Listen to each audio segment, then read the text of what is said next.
decir más porque lo importante es lo que nos va a contar ella. Venga, Soraya, muy bien, un besito. Muchas gracias, Fabiola. Voy a compartiros. Estamos grabando la presentación. Perfecto. A ver. ¿Lo veis, verdad? Ahora. ¿Se ve bien? Sí. Perfecto. Bueno, pues lo primero de todo, buenos días a todos. Como os ha dicho Fabiola, mi nombre es Soraya Escribano y soy nutricionista de aquí de la Fundación Renal. Y la sesión de la que vengo a hablaros hoy trata sobre la actualización de las guías Kadoki de nutrición y las novedades que nos aportan en la práctica clínica. Se ha dejado de compartir, Soraya, disculpa. Sí, dime. Hemos dejado de ver la presentación. Ay, Vuelve espera. a compartirla, a ver.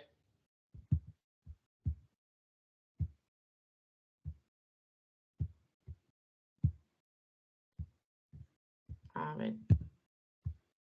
¿Veis bien ahora? Ahora sí. Vale, perfecto. Bueno, pues nada, no os habéis perdido nada porque empiezo por el índice. Este es un poco el esquema que voy a seguir a lo largo de la presentación. Primero presentar brevemente las guías Kadoki, hablaremos sobre la importancia que tiene el estado nutricional en el paciente renal, en qué consiste la valoración nutricional y qué importancia tiene el trabajo en equipo en todo esto. Y luego pasaré ya a aspectos un poquito más técnicos sobre actualizaciones que nos aportan en cuanto a la ingesta energética y proteica, unas breves pinceladas sobre la suplementación nutricional y actualizaciones en cuanto al manejo de los micronutrientes. Entonces, por empezar, las guías Kadoki de nutrición son unas guías americanas que son una guía de referencia para el manejo nutricional de los pacientes con enfermedad renal. Se publicaron por primera vez en el año 2000 y tras estos 20 años que han pasado, esta actualización lo que trata de reflejar son todos aquellos cambios, que han sido muchos, en el abordaje nutricional de estos pacientes. El año pasado tuvimos desde la Fundación el placer de publicar en Nefroplus, en el último número de Nefroplus, esta revisión monográfica donde tratamos de reflejar pues, estas novedades más relevantes en la práctica clínica que nos traen las guías. Como novedades principales, no solamente incluyen pacientes en diálisis, sino que tratan todos los estadios de la enfermedad, incluyendo diálisis y trasplante renal. Incluye también 4 nuevos aspectos relacionados con el trabajo en equipo, con la suplementación nutricional y, por primera vez, recomendaciones sobre micronutrientes y electrolitos. Todos los datos de evidencia se evaluaron utilizando los criterios GRADE. Para empezar, tenemos que entender con qué paciente estamos trabajando. El paciente renal es un paciente muy complejo y constituye un grupo de pacientes muy heterogéneo. Aquí en esta diapositiva os he querido reflejar las características más relevantes. Se trata de pacientes crónicos. En nuestras unidades trabajamos con hemodiálisis y, por lo tanto, en la etapa final de la enfermedad. Son pacientes pluripatológicos y muchas de estas enfermedades, que en ocasiones son causantes de la propia enfermedad renal, están relacionadas con aspectos nutricionales, como puede ser la diabetes mellitus o la hipertensión.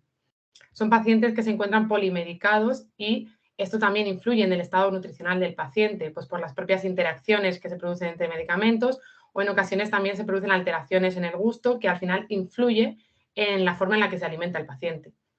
Tenemos pacientes con niveles culturales muy diferentes y por lo tanto esto tenemos que tenerlo en cuenta a la hora de individualizar el tratamiento.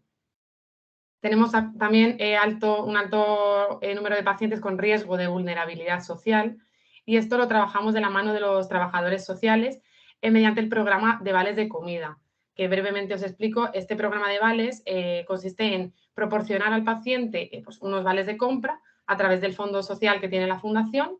El paciente acude al supermercado a comprar, a canjear estos vales y nos trae el ticket de compra para que nosotros comprobemos también qué es lo que está comiendo y que, por lo tanto, nos da información realista y bastante útil para poder abordar de forma más integral el problema. Tenemos también un alto riesgo de fragilidad en estos pacientes y también lo trabajamos de la mano de los educadores físico-deportivos. Y, por último, en la desnutrición. Se trata de pacientes con un alto riesgo de desnutrición y esto también tenemos que tenerlo en cuenta. Como comentaba, la prevalencia de desnutrición es muy elevada en estos pacientes y aquí tengo que introducir el término de desgaste proteico-energético, que se caracteriza fundamentalmente por una pérdida de proteínas y de energía. Existen muchos factores que van a contribuir a este desgaste proteico-energético, como dejó reflejada aquí en esta diapositiva, y los más importantes, el hipercatabolismo característico de estos pacientes como consecuencia de la inflamación crónica, la acidosis metabólica, la pérdida de apetito como consecuencia de la acumulación de toxinas urémicas, y esto, unido a las altas restricciones que han caracterizado a este paciente, conlleva una disminución de la ingesta y, por lo tanto, aumentar el riesgo de desnutrición. Las propias comorbilidades y, en el caso de los pacientes que tenemos en diálisis, tenemos un factor añadido, que es el propio catabolismo proteico que existe durante la sesión. Entonces, el objetivo principal que nos plantean las guías va a ser prevenir, sobre todo en etapas más precoces, detectar o revertir, si es posible, que no siempre lo va a ser, esta desnutrición. Por lo tanto, teniendo todo esto en cuenta, ¿cuáles son las grandes novedades de las guías Kadoki? En primer lugar, la importancia del dietista nutricionista especializado en nutrición renal que pueda evaluar el estado nutricional del paciente. En segundo lugar, la importancia de abordar desde una perspectiva integral e interdisciplinar el problema. Y en tercer lugar, dejar a un lado las restricciones que han caracterizado la dietoterapia del paciente renal y optar por individualizar y restringir en caso de que sea necesario. Entonces, ¿cómo aplicamos desde la Fundación todas estas recomendaciones que nos hacen las guías Kadoki? Pues en primer lugar, siguiendo las recomendaciones, hacemos un cribado nutricional que nos recomiendan hacer al menos 2 veces al año, donde con el objetivo de identificar a aquellos pacientes con necesidades específicas. En este cribado nutricional lo que hacemos es monitorizar el peso seco del paciente, también monitorizamos las analíticas para ver si hay algún indicador de desnutrición o monitorizar los niveles de fósforo o de potasio. También es importante tener un control de las ganancias interdialíticas del paciente o bien pasar el test de cribado MST, que es un test muy sencillo que nos recomiendan las guías, que consta de 3 sencillas preguntas que abordan la pérdida de apetito, la pérdida de peso y cuánto peso ha perdido el paciente. A partir de este cribado nutricional, una vez que tenemos identificado el colectivo del paciente, de pacientes al que debemos atender, pasaríamos a la valoración del estado nutricional. En este paso me detendré en la siguiente diapositiva con novedades de las guías, pero brevemente consiste en recopilar información sobre la historia clínica del paciente y utilizar aquellas herramientas para conocer el estado nutricional. Hay muchas herramientas que voy a comentar posteriormente, incluyendo pues, parámetros antropométricos, bioquímicos, métodos de evaluación de la ingesta, de lo que está comiendo el paciente y escalas nutricionales. A partir de la valoración del estado nutricional, emitimos el diagnóstico, donde identificamos el problema, su etiología, sintomatología y a partir de aquí evaluamos o establecemos las líneas de intervención con las que vamos a trabajar con el paciente. En primer lugar, optamos por consejo dietético o elaboramos dietas personalizadas en caso de que sea necesario. Y si esta vía no es suficiente para cubrir los requerimientos del paciente, habría que valorar suplementación nutricional. Trabajamos este plan con el paciente marcando objetivos realistas que pueda asumir, implicándolo como protagonista de su cambio y recurriendo a cuidadores o familiares en caso de que sea necesario. Por último, siguiendo las recomendaciones de las guías, tenemos la monitorización y el seguimiento nutricional. En esta etapa lo que hacemos es reevaluar el estado nutricional y a partir de aquí, en función de si se han conseguido los objetivos que nos hemos planteado o no, si existe o no mejoría, decidimos si finalizamos la intervención o si por el contrario el paciente necesita seguimiento. Entonces, ¿cómo es la valoración nutricional del paciente? Pues lo primero que tenemos que saber es a quién vamos a valorar. Las guías Kadoki nos recomiendan valorar a los pacientes incidentes los primeros 90 días al inicio de la diálisis o aquellos pacientes que hayamos detectado en el cribado nutricional. Además, en la Fundación también valoramos aquellos pacientes derivados por solicitudes de asistencia que puedan proceder pues, del equipo de enfermería, de nefrología o de algún miembro del grupo de apoyo al paciente. ¿Y cómo vamos a hacer esta valoración nutricional? ¿Qué herramientas vamos a utilizar? Pues las guías Kadoki nos dicen que hay muchas formas de hacer la valoración nutricional del paciente y que hay distintos aspectos que debemos atender. Seguramente no podamos abarcarlo todos, pero lo que las guías nos dejan muy claro es que nunca podemos valorar un solo parámetro de forma aislada, sino que tenemos que combinar distintas herramientas. En primer lugar, tenemos como técnicas de análisis de la composición corporal, que utilizamos aquí en nuestras unidades, la bioimpedancia, como método de evaluación de la composición corporal del paciente. Por otro lado, tenemos parámetros antropométricos. Hay muchos parámetros antropométricos, pero los más utilizados en la práctica clínica son el peso seco y sus variaciones recientes, que las guías Kadoki nos recomiendan monitorizar según el estadio de la enfermedad. En diálisis en concreto nos recomiendan monitorizarlo una vez al mes. En estadios más precoces, en concreto en estadios 3 y 5, una monitorización trimestral y en estadios más iniciales una monitorización semestral. El índice de masa corporal como predictor de mortalidad, pero no nos permite diagnosticar desnutrición, excepto si está por debajo de 18, que sí que es un indicador de desnutrición. En este punto, en el índice de masa corporal, recordad que también tenemos pacientes con sobrepeso y obesidad que pueden reunir criterios de desnutrición y, por lo tanto, este grupo de pacientes también tenemos que tenerlo en mente y que no nos centremos solo en el índice de masa corporal. Luego tenemos otros parámetros antropométricos en los que no voy a entrar, pero que sepáis que hay también otras herramientas a las que podemos acudir. En cuanto a parámetros bioquímicos, también hay muchos parámetros bioquímicos que nos pueden dar información sobre la ingesta del paciente, pero las guías Kadoki se centran en la albúmina como un predictor de mortalidad y de hospitalización, y la prealbúmina, que sí que es un indicador más sensible a cambios en el estado nutricional y que utilizaremos sobre todo en caso de que estemos en intervención con un paciente con desnutrición, ya que nos va a aportar información más sensible sobre su estado nutricional. También hay que tener en cuenta que hay otros factores que pueden afectar a los niveles o a los parámetros bioquímicos, como son la inflamación, la insuficiencia hepática, si presenta o no sobrecarga de volumen o si tiene proteinuria o pérdidas de proteína durante la diálisis. Como novedad también tenemos la dinamometría como índice de la capacidad funcional.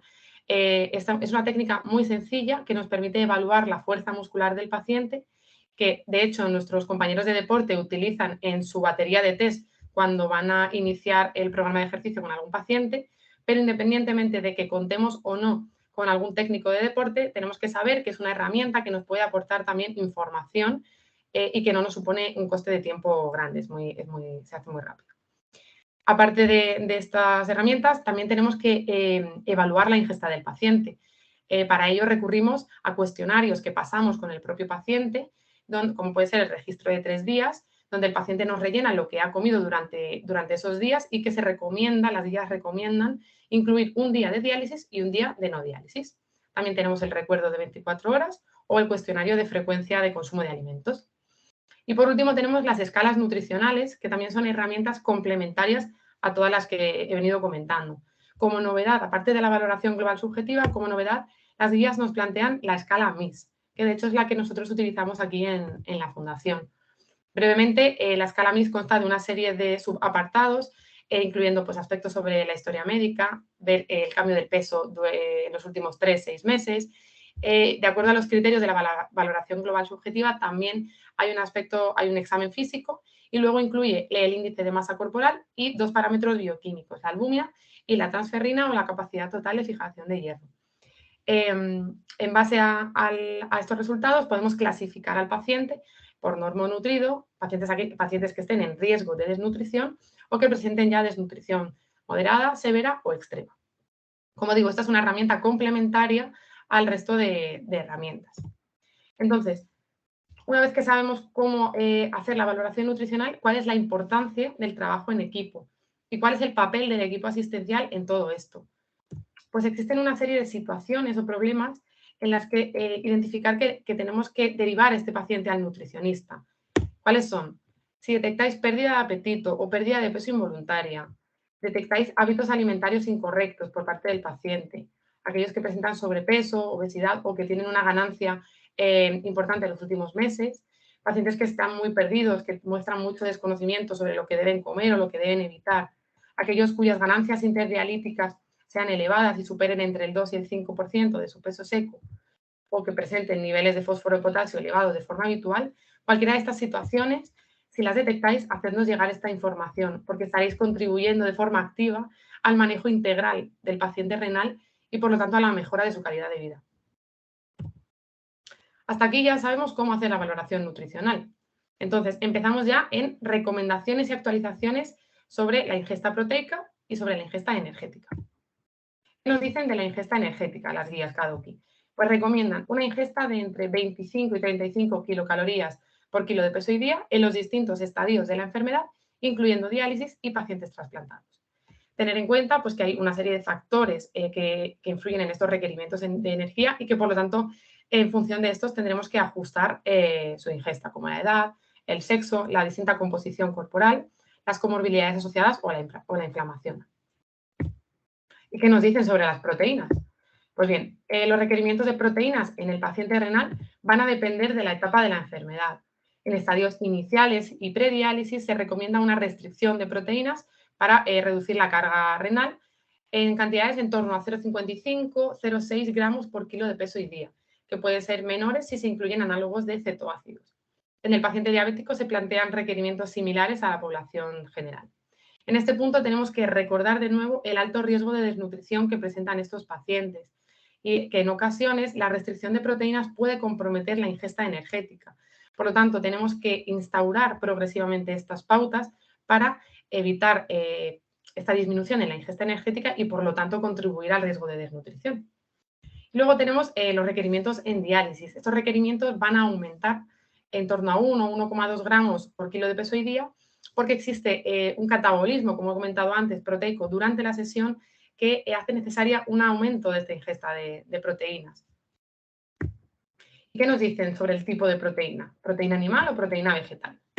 Pues a pesar de que es cierto que hay estudios que atribuyen mejorías en la proteína vegetal por la mejora en la acidosis, por la mejora en el manejo del fósforo, que como comentaré posteriormente, el fósforo procedente de alimentos de origen vegetal no se va a absorber igual y por lo tanto puede contribuir a esta mejora, además de que aumentamos la ingesta de fibra del paciente. A pesar de estos beneficios, las guías Kadoki nos dicen que no existe suficiente evidencia para decantarse sobre un tipo de proteína u otro. Por lo tanto, la clave va a estar, una vez más, en individualizar y adaptar según las preferencias del paciente, según las tradiciones locales, por ejemplo, el consumo de pescado es más frecuente en zonas del norte de España, a las tradiciones culturales, como puede ser el mayor consumo de legumbres en países de Latinoamérica, y a las propias limitaciones. Supongamos un paciente que tiene problemas de masticación, pues en estos casos se puede ver comprometida la ingesta de proteínas y nosotras lo que solemos recomendar es enriquecer la dieta en proteínas aumentando el consumo, por ejemplo, de claras de huevo. Por lo tanto, ¿cómo abordamos la ingesta proteico-energética del paciente? Pues vamos a dejar a un lado las clásicas restricciones y prohibiciones y vamos a optar, como nos están diciendo las guías Kadoki, por la educación nutricional basada en patrones saludables, como la dieta mediterránea, y en un aumento de la ingesta de frutas y verduras. Todo esto individualizable. El objetivo fundamental es lograr la adherencia a estos patrones dietéticos. Por lo tanto, las guías nos dicen que implementemos estas estrategias de forma gradual y que realicemos un seguimiento trimestral durante el primer año y entre 1 y 2 veces a partir del segundo año. En el momento en el que el consejo dietético no es suficiente para cubrir los requerimientos nutricionales, aquí ya nos plantearíamos la suplementación nutricional. ¿Y qué tipo de suplementación nutricional nos recomiendan las guías? Pues la vía de elección va a ser siempre la vía oral. Nos recomiendan un periodo mínimo de suplementación oral de 3 meses y tenemos que adaptarlo, obviamente, según las preferencias del paciente y según la tolerancia. Tenemos otra alternativa que es poco utilizada, pero que también existe, la vía enteral, en pacientes con ingesta crónicamente inadecuada o cuyos requerimientos no se pueden alcanzar a pesar del consejo dietético de la suplementación oral. Y luego tenemos la nutrición parenteral total o intradiálisis en caso de que exista intolerancia por alguna de las vías anteriores. Las guías Kadoki nos dicen que todas estas vías van a ser seguras y mejoran los parámetros nutricionales, pero siempre que sea posible, la vía oral será la vía de elección. Y por último, en cuanto al manejo de micronutrientes en el paciente renal, ¿qué nos dicen las guías? Pues sí que es cierto que el paciente renal es susceptible de presentar riesgo de deficiencia de determinados micronutrientes, pues por las propias restricciones, por problemas de mala absorción o por las pérdidas durante la diálisis. Sin embargo, nos recomiendan, una vez más, que en vez de recurrir a la prescripción rutinaria de micronutrientes, optemos por individualizar las recomendaciones según las necesidades y el perfil del paciente.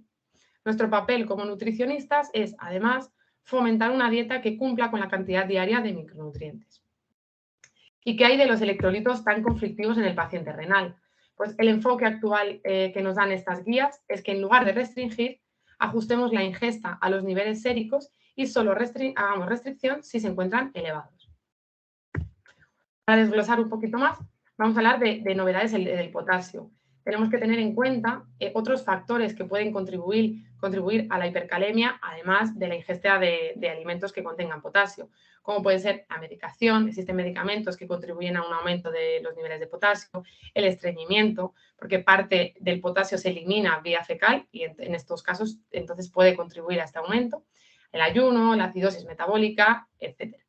El nuevo enfoque de las guías y el nuevo enfoque en el manejo dietético del potasio va encaminado a, en primer lugar, educar en el contenido de potasio de los distintos alimentos y la diferencia que hay entre unos y otros. También hay actualizaciones en cuanto a las técnicas de reducción del potasio. Dejamos atrás los remojos de 24 horas y las dobles cocciones y tenemos nuevas alternativas que van a mejorar y que van a permitir liberalizar un poquito más la dieta en los pacientes, y minimizamos el aporte de potasio procedente de aditivos que se absorben en su totalidad y que contribuyen al aumento de los niveles de potasio. Aquí os dejo reflejadas algunas de las herramientas que utilizamos con los pacientes. Por un lado tenemos la pirámide del potasio, donde enseñamos al paciente a identificar aquellos alimentos con mayor y menor contenido en potasio. Por otro lado, también tenemos herramientas para enseñar al paciente a manipular los alimentos y reducir el contenido en potasio. Tenemos las legumbres y las verduras en conserva y congeladas, que tienen menor contenido de potasio y que suele ser bastante útil en pacientes, por ejemplo, que tienen poco tiempo, pacientes que al final que trabajan y que, por lo tanto, esta forma de tratar las legumbres y las verduras va a disminuir el tiempo de cocinado, además de que va a aportar palatabilidad a los platos y va a aumentar el consumo de fibra. Antes, con los remojos tan largos y con las dobles cocciones, se nos quedaban alimentos que los pacientes pocas veces toleraban y no les gustaba. Tenemos también la alternativa en aquellos pacientes que, por ejemplo, pues son más reticentes a usar legumbres y verduras en conserva, pues podemos enseñarles cómo tienen que tratar las legumbres o las verduras en caso de consumirlas frescas. También podemos enseñarles a congelar las verduras en casa o a manipular, por ejemplo, la patata, que es un tubérculo que tiene mucho potasio y que, si se trata de la manera correcta, se puede utilizar en mayor medida que si la utilizamos sin ningún tipo de tratamiento. ¿Y qué hay del fósforo? Pues el reto en el manejo del fósforo va encaminado a enseñar o a explicar la importancia que tiene el manejo del fósforo al propio paciente. Aquí tenemos que tener en cuenta las 3 estrategias terapéuticas en el manejo del fósforo. En primer lugar, la propia diálisis. En segundo lugar, el tratamiento farmacológico con quelantes. En este punto también es importante una labor de educación y que enseñemos al paciente a adaptar el consumo de quelantes en función del tipo de alimento que se esté consumiendo. Y luego tenemos el propio control dietético. En este punto tenemos que tener en cuenta, por un lado, la biodisponibilidad del fósforo, donde entramos ya en el tipo de fósforo presente en los alimentos. Por un lado tenemos el fósforo inorgánico, que es el que está en productos procesados en forma de aditivos y que se absorbe en su totalidad. Y luego tenemos el fósforo orgánico, que lo tenemos tanto en alimentos de origen animal, como carnes, pescados, lácteos o huevos, y en productos de origen vegetal, con distinto porcentaje de absorción y que, por lo tanto, también va a ser importante tenerlo en cuenta para individualizar el tratamiento del paciente. Y luego tenemos otro concepto, que es el ratio fósforo-proteína, que es una herramienta muy útil porque nos permite elegir aquel alimento con mayor contenido de proteína y menor contenido en fósforo. Por lo tanto, nos puede ayudar al manejo de hiperfosfatemias en pacientes con altos requerimientos de proteínas. Y por último, ¿qué nos dicen del sodio? Pues la restricción del consumo de sodio es la única que las guías Kadoki mantienen sin variaciones, porque se ha demostrado que es beneficiosa tanto para el control de la tensión arterial como para la reducción de la proteinuria y para el control del volumen. Sin embargo, también tenemos que cambiar el enfoque de la restricción del sodio. ¿Por qué? Pues porque del 100% del sodio ingerido, hasta el 70% procede de sodio de alimentos procesados. Y hasta ahora las restricciones en el consumo de sal iban más encaminadas a disminuir la cantidad de sal que añadíamos en la comida, Por lo tanto, estamos viendo que quizá esto no es un enfoque adecuado. Por lo tanto, ¿de dónde restringimos? Pues tenemos que enseñar al paciente a identificar y a limitar alimentos con sodio añadido, como pues, los ahumados, embutidos y fiambres, conservas en lata, comidas precocinadas, comidas rápidas, salsas o snacks. Y en lugar de recurrir a estos productos, vamos a enseñarle a priorizar alimentos frescos, a identificar aquellos alimentos ricos en sodio. También tenemos que enseñarle técnicas sustitutivas a la sal. En este punto me quiero detener un poco porque también es muy frecuente recomendar sales bajas en sodio, pero ojo, cuidado. Estas sales tienen mucho potasio, entonces también no son recomendables. En estos casos, ¿qué podemos hacer? Pues enseñamos al paciente técnicas de aromatización de platos. Por ejemplo, con hierbas, con especias, vamos a aromatizar aceites. Pero no quiero. Y en aquellos pacientes con un nivel de alfabetización alto, también podemos enseñarle y debemos leer el etiquetado de los alimentos. Por lo tanto, como conclusiones, la monitorización periódica es clave para detectar la desnutrición. Tenemos que adaptar estas herramientas a los recursos y a las necesidades de cada unidad. Asegurar una adecuada ingesta proteica y energética es fundamental para disminuir el riesgo de desgaste proteico-energético. Para ello será fundamental la educación nutricional, haciendo al paciente protagonista de sus cambios. Las altas restricciones del paciente renal han contribuido a la propia desnutrición del paciente. Por lo tanto, en lugar de restringir, vamos a ajustar la ingesta a las analíticas y vamos a individualizar según sus necesidades y según el perfil del paciente con el que estemos tratando. El abordaje de la nutrición en el paciente renal, por lo tanto, es cosa de todos. Y el papel del nutricionista, como parte del equipo interdisciplinar, va a ser fundamental. Y hasta aquí. Muchas gracias. Muchísimas gracias.